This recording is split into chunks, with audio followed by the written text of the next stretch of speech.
Welcome to an introduction to literature by women, the American Experience. This is the honors version of a cross-listed class, English 2393 section 90 and Women's Studies 2393 section 90 for the fall of 2021. This is a hybrid course that meets online early in the week or over the weekend, depending on how early you want to start, and on Thursdays face-to-face. This is an honors class, it's cross-listed, and it's hybrid, so it's a little bit complicated. First thing I want to do is make sure that I introduce myself. I'm Dr. Litton. I'm the Executive Director of Honors Programs and faculty member in the English Department, and let you know that our offices are in Stoddard Hall. If you go into the lobby area, our business office is over on the right-hand side. My office, along with Ms. Yelverton, Ms. Whitley's, is over on the left-hand side, and it's easy to get a hold of us just calling the main line there, and then that's my email address under that. The first thing we want to do as an order of business is to have you guys view this video about our syllabus and what to expect this semester, texts and all that kind of thing. But also to make sure that you understand that if you are registered for the Women's Studies section, you will receive Women's Studies credit for that. If you are registered for the English section, you will receive English or Humanities core credit for that. In other words, you can't just pick and choose which requirement at TWU you use the class to satisfy. You need to register for the right one in order to get that type of credit. So if you're looking for Women's Studies credit and you're signed up for the English section, you need to switch. And if you're looking for English credit or Humanities core credit and you're signed up for the Women's Studies class or section, you need to switch. We can do that for you very easily. We can do it with an administrative drop add, but you'll want to come by the office as quickly as possible and drop off some paperwork, fill out a little form and whatnot, and we'll take care of that for you. But you want to do that quickly, otherwise you'll be locked in, and that's the only type of credit you're going to get. So if you're taking this for English, you need to take English. If you're taking it for Women's Studies, you need to take Women's Studies, okay? And we'll make those changes for you if that's what you need. I want to go over the required text for you. The main text we're going to be using virtually every day, unless we're reading a novel for that week, is the Showalter text. It's an anthology of women writers. We're going to choose to read American women writers, and we're going to look at it chronologically from the beginnings, very early stuff, 18th, 17th century, all the way up to 20th, 21st century literature written by women in America. That's a great anthology. That's one you'll want to bring with you just about every time you come to class, unless we're, like I said, reading a novel. We have 4 novels for the course. 3 of them are fairly short. They're not terribly lengthy. The Rosen novel, Charlotte Temple, is the first one that we're going to read. It's fairly short, but it's a couple hundred years old, so it's not a hard read, but it's a light one, but it's a little more challenging because it's a bit old-timey, if you'd like to put it that way. So if you want to get a head start on reading one of the novels, that will be our first one. We'll also read Toni Morrison. That'll be our last one. Sometimes people want to read the last novel earlier because at the end of the semester you get into a bit of a crunch. That one's not a terribly lengthy novel. I'll give you a bit of a caveat. It is kind of disturbing in some places. It's quite a difficult book to read in some ways. The Kate Chopin novel is a fairly brief novel, but the Louisa May Alcott Little Women is a pretty good-sized novel. So you choose what you want to do. I don't recommend reading everything early on because by the time we get to it, you'll forget a bunch of it. But if you want to get a little bit of ahead, you can look at the schedule, see where we're going, and I highly recommend reading either the first or the last novels if you want to do a little bit of a reading ahead. That's entirely up to you. My office hours are technically Thursdays 2:30 to 3:30, but I have consultation hours on Mondays throughout the afternoon. I can be reached just about any time in the afternoon. It just kind of depends on which day it is. But if you can, try to reach me during my regular office hours, 2:30 to 3:30, or on Mondays, if you could do that. The course is either a Humanities or a Multicultural Women's Studies credit, like I said, and our overview here of the course. You need to know that I'm going to be approaching this from a cultural, historical, social, economic kind of approach. I don't believe that literature is created in a vacuum. I like to look at some of the cultural and historical and like I said, all those other kinds of influences on the development of texts. And so that's kind of my approach to it. It's not terribly difficult. It's not terribly theoretical. It's just kind of why did this writer write this kind of piece when she did? What were the influences? What was going on at the time that may have informed her writing or motivated her writing or motivated the different ways that we have viewed that writing over the years? So, and it's mostly discussion based, so as best as we can during the face-to-face. It is a hybrid format. Like I said, this is really important that you get the rhythm of the hybrid class down as best you can. So our class meets face-to-face on Thursdays, but we hold class online asynchronously, not at the same time, not a Zoom class, during the latter half of the week, each week, or really the weekend is really when we're talking about. So when we finish our class on Thursday, for example, you come to your class on Thursday, you'll want to have done the readings listed in the schedule for that day. So if you're told this coming Thursday, you need to read Anne Bradstreet's poetry, you need to read it by the time you walk in the door for that class, that face-to-face class. If you're given other readings, and you will be, to do after our face-to-face class, those typically will be due by Monday at midnight. Okay, so you'll have the rest of Thursday, all of Friday, Saturday, Sunday, and Monday to complete whatever I ask you to read at that time. Normally I'll post a YouTube lecture. That's what I usually like to do. We'll have some discussion on Canvas. There'll be a quiz you need to submit, and you'll email that to me. And all of that will be due by Monday. Why not give you all the way to Thursday? Well, because the next Thursday will have its own readings, and you'll need to have some time between Monday night at midnight and Thursday afternoon when we meet face-to-face to do those readings, okay? So I don't like to give you all the way up till Wednesday at midnight to complete the online class, because that crowds out your ability to prepare for Thursday. So, be that as it may, be aware that you don't have to work on the weekends for this class, but you'll need to work on Fridays or Mondays to avoid working on the weekend, because that's just the way it's going to be cycled through, okay? So the general rule of thumb is that you must complete the online work by the beginning of the week following the face-to-face class. In other words, you must complete the work by midnight on Monday unless you're told otherwise. There are some instances where I say, I'm going to give you a little bit more time to finish your readings and to respond to the quiz and to see the lecture and participate in our discussion. But be sure to budget your time and get started early. Some of the online work may take more than one day to complete, especially when we get to novels. Okay, the assignments and activities break down as follows. We have a quiz just about every time there's a reading. There's a quiz, and that's whether we meet face to face or online. And you'll see how that's set up when we get into it very easily. Normally, the quizzes are just kind of a "Did you read it?" quiz. Okay, it's not a discussion question. It's more of a factual question. What color was the scarlet letter? We're not doing the scarlet letter. What kind of animal was Moby Dick? What color was the raven in Poe? We're not doing Poe or Melville, thankfully, or Hawthorne. But you get the idea, right?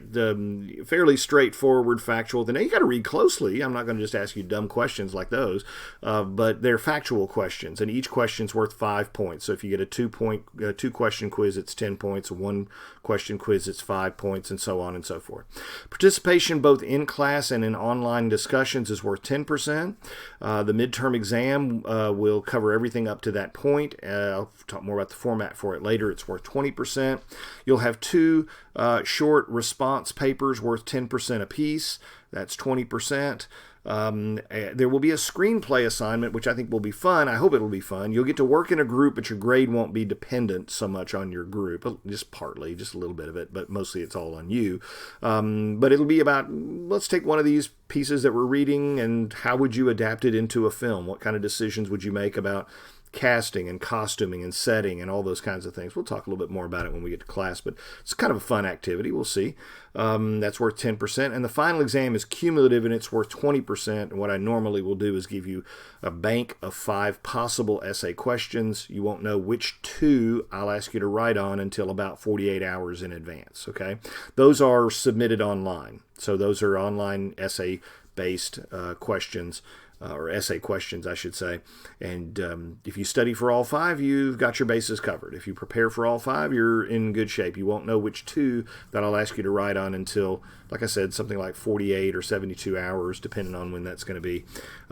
Class policies and procedures. Because this is a hybrid class and we only meet once a week, you really can't miss more than 1 or at the most 2 classes, or you're really going to suffer. And the class suffers if people don't show up to the 1 day a week we meet. If this doesn't work for you, it's probably better if you don't take a hybrid class. If you miss more than 2, then I reserve the right to impose a grade penalty for it. Late arrival or early departure counts as half an absence, and so on. You'll notice that food and drink, the former, no. The latter, okay. If you want to bring a coffee or a drink or something like that, that's fine. Please don't bring Popeye's chicken, because all the crunching and munching makes us all hungry, and we may just take your lunch and eat it for ourselves. I don't know. Cell phones and pagers, make sure they're turned off. Nobody has a pager unless you're a drug dealer these days, and I don't even think they do. But that's left over from the old days. Just turn them off. Make sure they're not on in our face-to-face class. I don't allow laptops in the class unless you get prior permission and there's a really good reason. Now, there can be a very good reason, but I don't allow laptops. I feel that they're intrusive and they're a barrier to discussion. Plus, most people are like checking out TikTok videos and junk like that and Instagram and things. There's no need for them. There's no need for you to type your notes. However, if there is some compelling reason and you need to, come see me and we'll talk about that. I don't want to exclude anything that would be a useful tool for people who need them, but for the most part, I'd prefer if you didn't use them, just as I would prefer for you not to record my lectures in class without asking my permission. I don't really mind. I just want to know that you are going to do it. Obviously, my lectures online are recorded and they're open for the public to view. I don't mind that. I'm not trying to say things that I shouldn't say. It's just kind of nice if you're going to have somebody record you that you know about it, okay? That's all I care about. And incompletes, grades of incomplete, pretty much unless you're hit by a bus on your way to the final, I can't give you an incomplete. If you can drop the class, you have to drop the class, okay? Incompletes, you can't come to me in November and say, hey, I'm thinking about getting sick and I want to take an incomplete. No, I can't do that. So unless you just can no longer drop the class and something really terrible happened to you after the drop date, I can't do an incomplete. That's not me, that's the university's policy now. Civility, well, you're all civil people, I'm sure of that. You're all wonderfully delightful, pleasant people.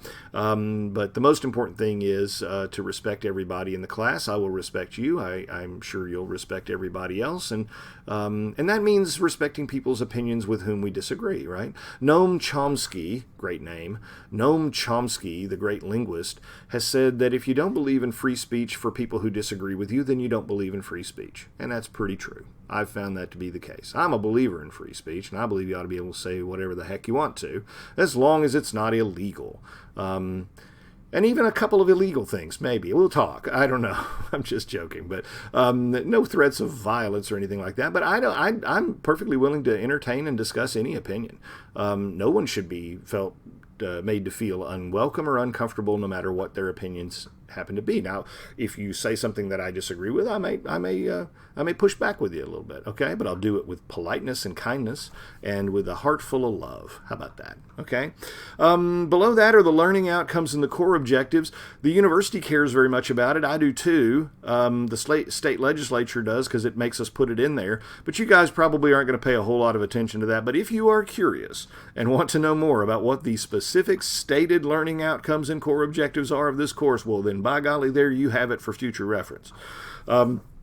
The COVID-19 precautions, and I'll be giving you a little bit of an extra handout for emergency purposes on other things related to like disasters and the acts of God and horrific things that they now require me to hand out as well, like where to go if there's a fire and things like that. But the COVID-19 precautions we probably should pay a little bit of attention to. If you know, I'm required to put this in there. Get the COVID-19 if you haven't done so. Vaccines are available, etc., etc. Obviously, it's not legally required for you to get the vaccine. The university encourages it. Wear masks indoors. You're not legally required to do that. The university encourages it.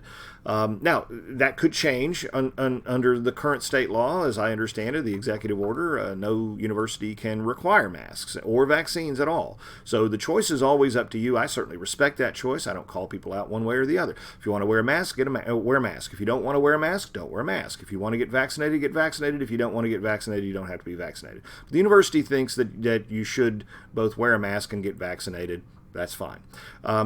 I will probably not be wearing a mask while lecturing simply because I will try to put enough distance between myself and the rest of you guys. We'll have to see how the room's set up, so that I don't pose a danger to anyone or you don't pose a danger to me. But if I wear a mask while I'm lecturing, I just can't be understood very easily, and it's just very difficult, and I have difficulty breathing. So I probably won't be wearing a mask. We'll try to space out just as much as we can. And again, if you all have the ability and are so inclined to wear masks, then I certainly encourage that. That could change. They could come along and say you have to wear them, but they'll have to change the executive order here in Texas to do that. Stay tuned, okay?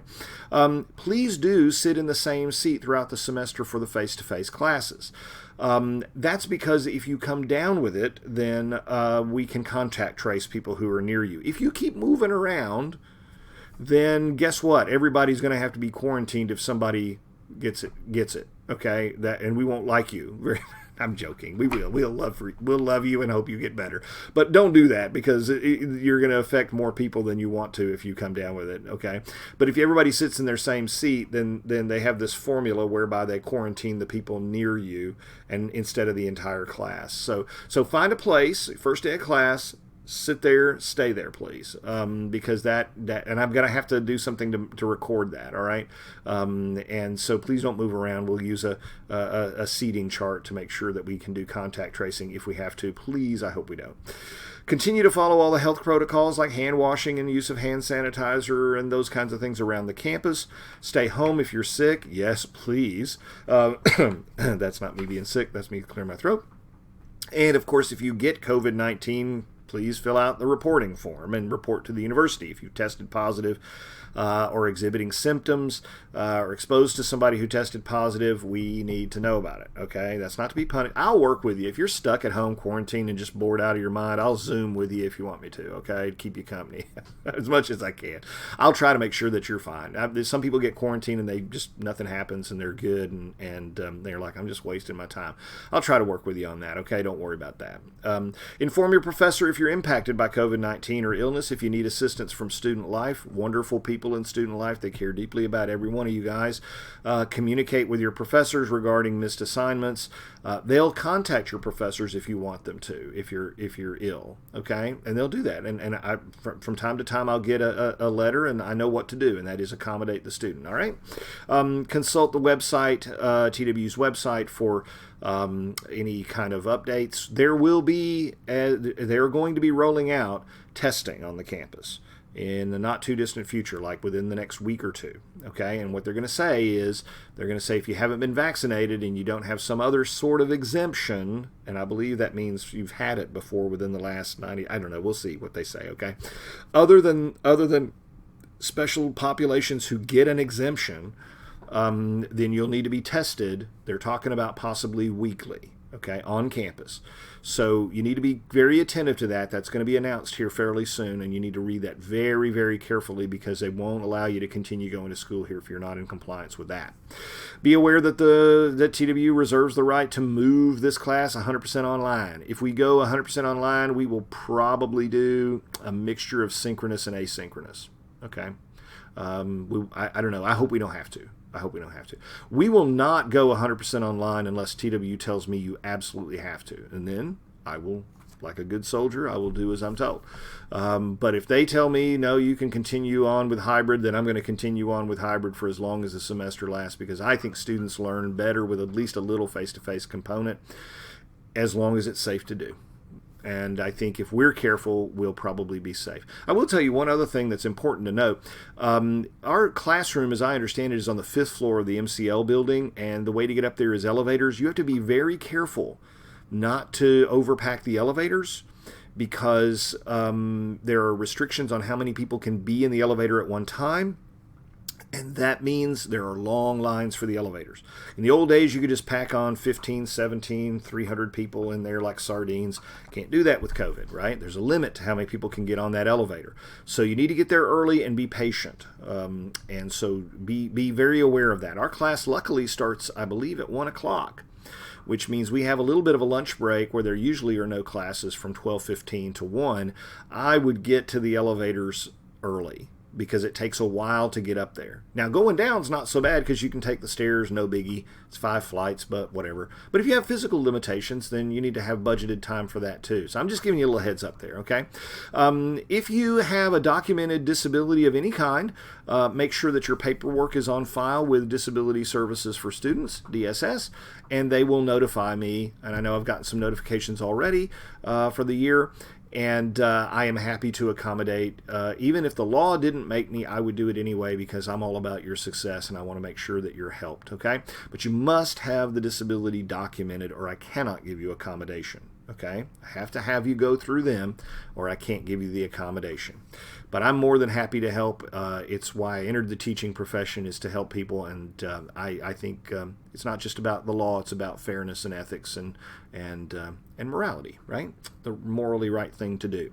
The other thing I'm asked to give you information on here in the syllabus is Title IX. Title IX is a really important piece of legislation. It's a federal law, and it governs what people can and can't do with respect to you, whether you're male or female, it doesn't matter, and sexual harassment, sexual violence, those kinds of things, and the rights of people who are pregnant or parenting or who are going to be pregnant or who are going to be parenting, okay? You have rights under the law, and if at any time whatsoever you feel that those rights have been violated or that there are situations in which you feel there are some legal issues that need to be addressed or investigated, then make sure that you bring that forward. I will say that as a state employee here, if you bring a Title IX, and this is true with all faculty and staff here, if you bring a Title IX issue to me, I am required to report it. Okay, I don't have discretion on that. I must do it, or I'm terminated. It's one of the few things that a tenured professor can be fired for, is that we cannot simply say, well, I don't want to say anything about it. So, but I don't want that to intimidate you. If you feel like you are in a situation where you are uncomfortable or your rights are being violated or you have concerns or issues or anxiety about anything, if you don't want to speak to me, I can point you in the right direction. You're welcome to speak to some other folks on campus whose job it is to help you in that regard. This is super important. People have rights. They deserve to be respected. They deserve dignity. And so we're a campus that believes in that. We don't just mouth it, we believe it. I do anyway, and I think everybody I work with does. Academic integrity. Well, this is a little bit less about your rights than about your responsibilities, I suppose. The most important thing is if you are in violation of our academic integrity policy at TWU, you face sanction by the university, but probably just as important, if not more important, if you are either found guilty in a hearing of an academic dishonesty violation in this class or any other class, or if you admit guilt. If you admit guilt, it's the same thing as being found guilty. A plea of guilty is the same thing as being found guilty by a jury. Either of those circumstances, there is only one punishment in honors, and that is complete expulsion from the program, and any scholarship that you're receiving that's attached to that is revoked. Okay, that is really important that you know. It's not. I don't see it happen often, but it has happened, and it's been very sad. I will just tell you that I've been teaching since Moses was in kindergarten, and man, can I spot plagiarism a mile away. I can spot it. It's just too easy at this stage in my life to spot it. First of all, it's just too hard to cheat in my class. It's just much easier and less time consuming to just actually do the work. So you don't need to cheat. You don't want to cheat. It's not worth it. The punishment's too great. If you're having trouble in the class keeping up, come talk to me. We'll see what we can do to help you, but you don't need to cheat. There's no point in it. Okay, that's enough of that. Our class schedule, as you can see here, well, I'm hoping to have this posted by Monday. We'll see if I can get it up there. And then our first face-to-face class is August the 26th. Then we'll have our online class, like I said, generally speaking, kind of over the weekend. You don't have to work on the class over the weekend. You can do it on Friday, you can do it on Thursday evening, you can wait until Monday or whenever you want to. But the online class will be, you'll need to finish that. I'll tell you each week when things are due, but it's going to, the default is Monday at midnight. If I fail to tell you, it's always Monday at midnight, but it may be other days than that. We'll see. And then you can see that we have we continue on there. Since we don't have class on Labor Day, we're going to let you just work around that holiday. Okay? And there's our first novel right there coming at us, Labor Day weekend almost, the week before Labor Day, I should say. So that's not a bad one to get started with. It's only a couple hundred pages. It's not too long. Our first reader response is due. You'll see that all the major assignments are in bold. First reader response is due on September 9th. Later on, we have the midterm on October the 14th down here. We have our second reader response over here on October 21st, or 28th, I'm sorry, 28th. Got a little give there. I don't know why I've got that there, but the 28th. There won't be any class that day. I'll be in Disney World for the National Collegiate Honors Council Conference. I won't be riding rides. I'll be in committee meetings. The screenplay assignment will be due on the 11th, and our final exam is on the 9th. Now, don't let the final exam fool you. Look here. Thanksgiving's on the 25th. We don't have class. Thanksgiving, my favorite holiday. Whoop, whoop, turkey, right? Pumpkin pie. Love it. But we've got a novel in between Thanksgiving and the final exam. And the final exam is only 2 weeks from Thanksgiving. So if you don't even count that, if you say, well, wait a minute, we're not going to be back until, that next Monday, after Thanksgiving, that's really about a week and a half to do that novel. So again, pace yourself. Make sure you don't give yourself too little time. Finals come quickly after Thanksgiving here. They really do. Well, that wraps up pretty much a discussion of the syllabus and hopefully lays everything out for you. On Thursday's class, we'll get to know each other, but please do recall that we have, for the first class session, I need you to come into the room already having read these 3 very short poems by Anne Bradstreet, and expect a quiz on it on day 1. Okay? Expect a quiz of some sort on day 1, Thursday, August 26th, because that's when we start our class, and that's where we're going to dive right in. All right? If you got some questions, let me know. I'll be happy to help you, and I'm looking forward to the semester, guys. Going to have a great semester. Going to get to know you guys. Going to enjoy the class and the readings. Thanks very much.